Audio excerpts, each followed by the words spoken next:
Okay, we're going to start on this last one. This is the only problem we have to do today, so this really shouldn't take us too long. But this is a little different than what we saw yesterday. Yesterday, when we did these two problems here, they do share a point. Those triangles kind of overlapped in the middle. But on 6, the two triangles are overlapping even more so. They are like one's contained inside of the other triangle. So we're going to talk about how do you deal with the overlapping triangles here in order to set up your proportions.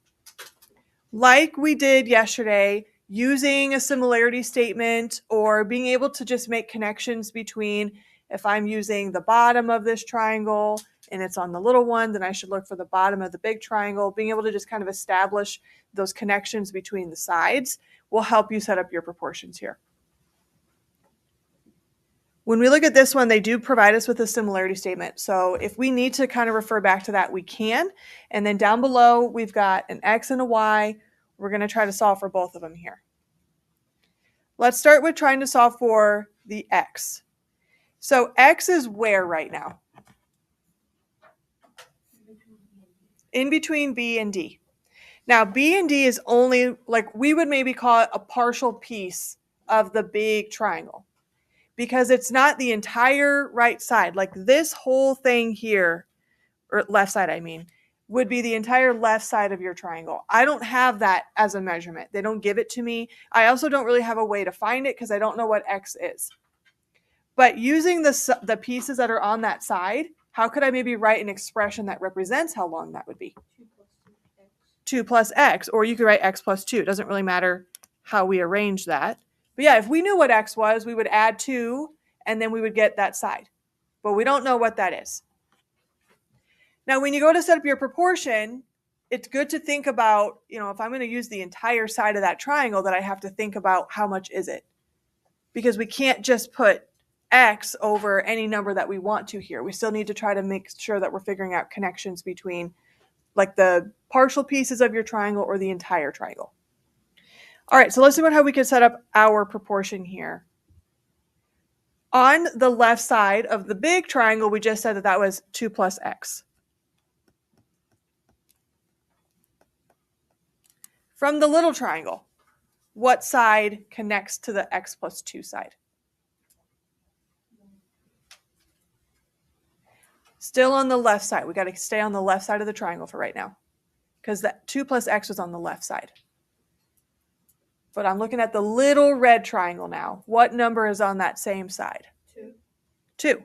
So I'm going to put 2. I'll just put it on the other side because I'm going to keep my big triangle, like the big orange one, on the left side of my proportion. I'm going to keep my little red one on the right side. But I could switch this around and set this up multiple ways. All right, so that took care of the left-hand side. Now, if I try to look at like the bottoms of my triangles, what are those represented by? What's the bottom of the big triangle? No. And the bottom of the little triangle? No. Do I want to maybe use those right now? No. Probably not, because then I'm going to have a proportion that has an X and a Y in it. That's going to be really hard for me to figure out. So instead, can I use the right side of the triangle to help me finish this? What would we put where?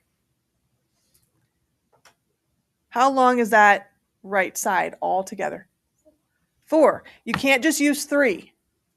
We have to use the entire side here, which we're going to say is 4. So that can go with the 2 plus X, because those are both the entire side lengths of that triangle. And then what would we put underneath the 2? 1. Okay, let's cross multiply here. Kind of like our bell ringer today, we have that quantity 2 plus X. So you're taking that times a 1 though. So you have to distribute, but this one's a little bit simple because 1 times anything is just the quantity. So it's going to be 2 plus X. And then what's 4 times 2? 8. And then what do we do?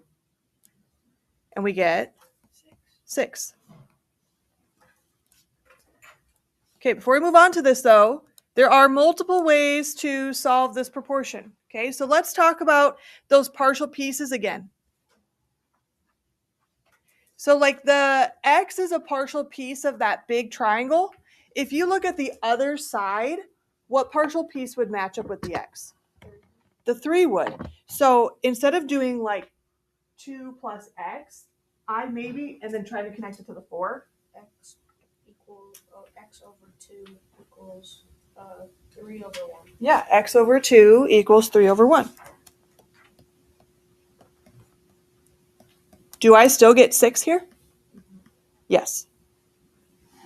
So it's okay to use like what we'll maybe me and Mr. Akers will refer to it as is like partial pieces of the triangle. It's okay if you have partial pieces, but you have to keep like partial pieces together. So you can't put like the 3 with the 2. So like you can't put this 3 with this 2. Those don't match. They're both maybe considered partial pieces here.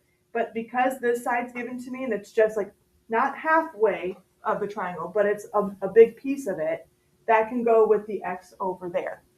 This would probably have been a simpler proportion to start with, but you maybe didn't know that you could do that.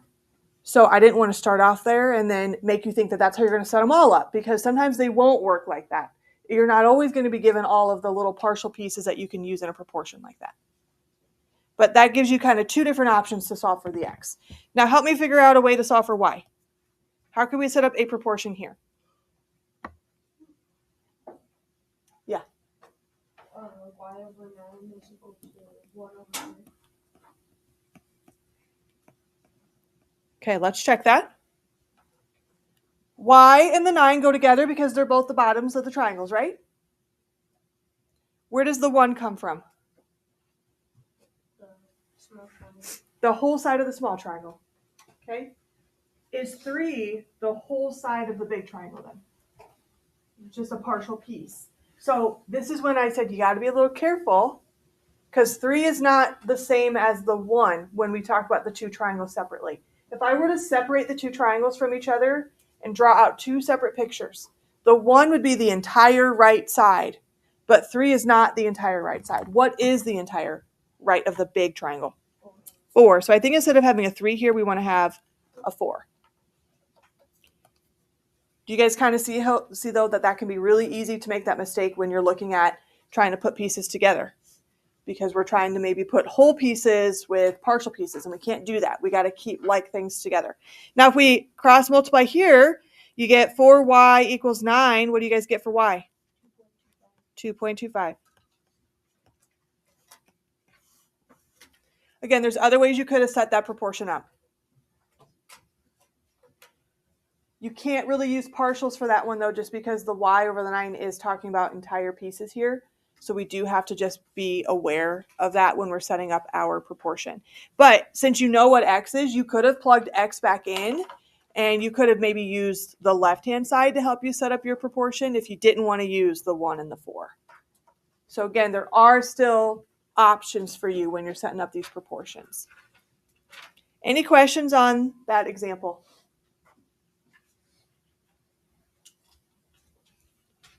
All right, that's all I got for notes.